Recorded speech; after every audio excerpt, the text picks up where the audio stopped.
What does it take for a single cup of coffee to unravel a life? In the quiet hum of a small-town coffee shop, where the scent of roasted beans mingled with the chatter of early morning regulars, a storm was brewing. Not in the sky, but in the heart of Karen Whitmore, a woman whose name would soon echo through the town of Millfield for all the wrong reasons. This is the story of a single morning that spiraled into chaos, exposing raw truths about prejudice, privilege, and the fragility of human decency. It was 7:45 a.m. at Brood Awakening, a cozy cafe nestled on the corner of Main Street. The baristas, Jamal Carter and Lillian Gwynn, moved with practiced ease behind the counter, steaming milk and pulling espresso shots. The morning rush was in full swing, with customers grabbing their to-go cups and pastries before heading to work. Karen, a sharply dressed woman in her mid-40s, stood at the counter, her manicured nails tapping impatiently. She'd ordered her usual, a large oat milk latte, extra hot. But when the cup was handed to her, she took one sip and froze. "This is cold," she snapped, her voice slicing through the cafe's warm ambience. Jamal, a young black man with a kind smile, glanced up from the espresso machine. "I'm so sorry, ma'am. Let me remake it for you right away." His tone was calm, professional, but Karen's eyes narrowed. "Don't ma'am me," she said, her voice rising. "I come here every day, and you people always mess it up. Is it so hard to make a hot coffee?" Lily, working the register, exchanged a quick look with Jamal. They'd dealt with difficult customers before, but Karen's tone carried an edge that made the air feel heavier. Jamal nodded, already reaching for a fresh cup. "No problem. I'll get it fixed." But Karen wasn't done. She leaned over the counter, her voice dripping with disdain. "You know, maybe if you weren't so busy chatting with your little friend over there, you'd actually do your job right. People like you always think you can slack off." The cafe grew quieter. Customers glanced over, some pretending not to notice, others openly staring. Jamal's jaw tightened, but he kept his composure, pouring fresh milk into the steamer. Lily stepped in, her voice steady but firm. "Ma'am, we're doing our best. We'll get you a new latte, no charge." Karen's face reddened. "Don't talk to me like I'm the problem. I'm a paying customer, and I deserve respect. You," she pointed at Jamal. "You're the one who can't even make a coffee right. Typical." The word typical hung in the air like a slap. Jamal's hands paused for a fraction of a second, but he continued working, his face a mask of professionalism.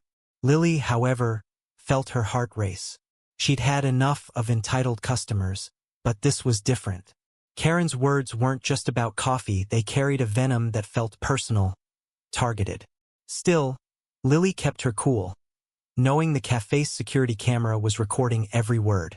As Jamal handed Karen her new latte, she took a sip, then slammed the cup down, spilling foam across the counter. "This is still cold. Are you doing this on purpose? I'm calling the police. This is harassment."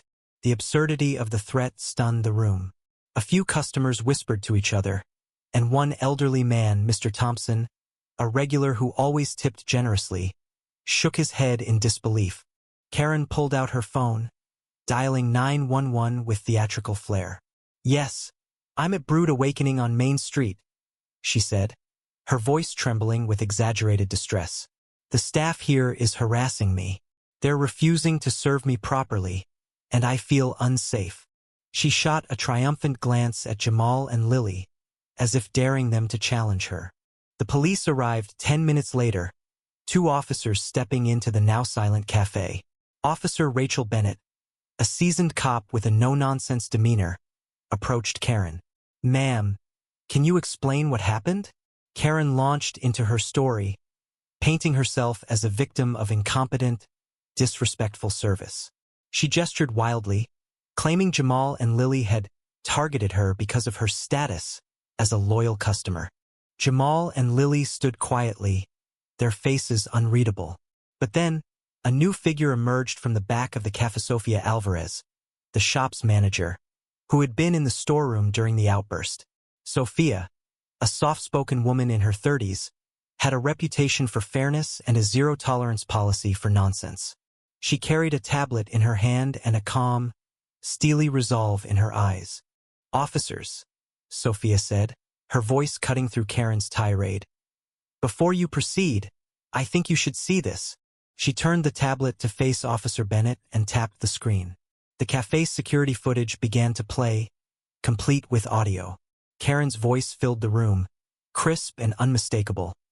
"People like you always think you can slack off, typical." The color drained from Karen's face as her own words echoed back. The footage showed her leaning over the counter, pointing accusingly at Jamal, her tone laced with venom.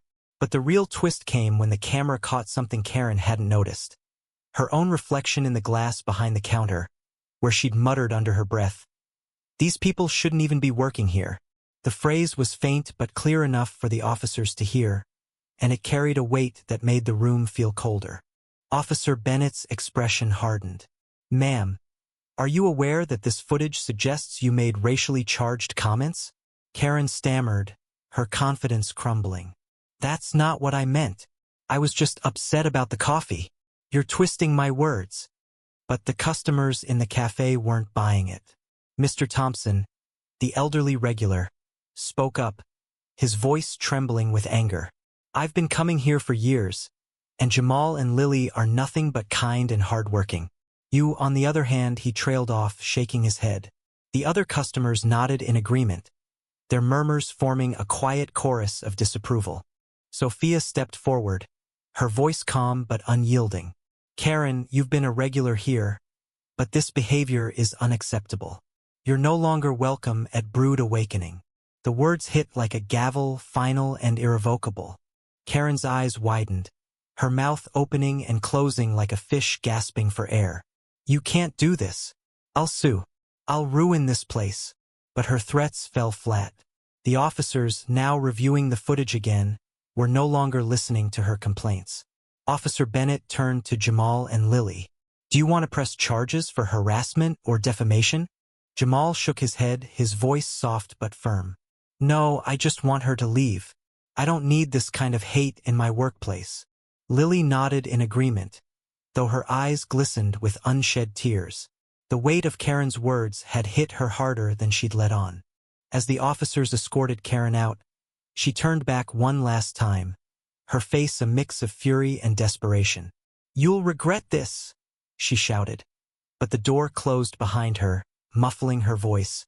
The cafe slowly returned to its usual rhythm, but the air felt different, heavier, as if the walls themselves were holding their breath.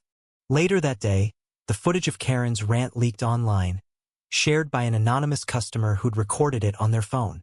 By evening, it had gone viral, with Cold Coffee Karen trending across social media. The video was dissected, memed, and debated, but for the people of Millfield, it was more than a viral moment. It was a mirror held up to their community, forcing them to confront the ugly truths that lingered beneath polite smiles. Karen's life unraveled in the days that followed. Her employer, a local real estate firm, issued a statement condemning her behavior and announcing her termination. Her social media accounts were flooded with messages, some calling for accountability, others hurling insults. She became a pariah in her own town, her name synonymous with entitlement and prejudice. But the real tragedy wasn't Karen's downfall, it was the quiet toll it took on Jamal and Lily. They continued working at Brood Awakening, their smiles as warm as ever, but there was a new weariness in their eyes. They'd faced prejudice before, but having it laid bare in front of their community, captured on video for the world to see, left scars that no apology could heal. Sophia, too, carried the weight of that day. She'd stood up for her staff, but she couldn't shake the feeling that she'd failed to protect them sooner.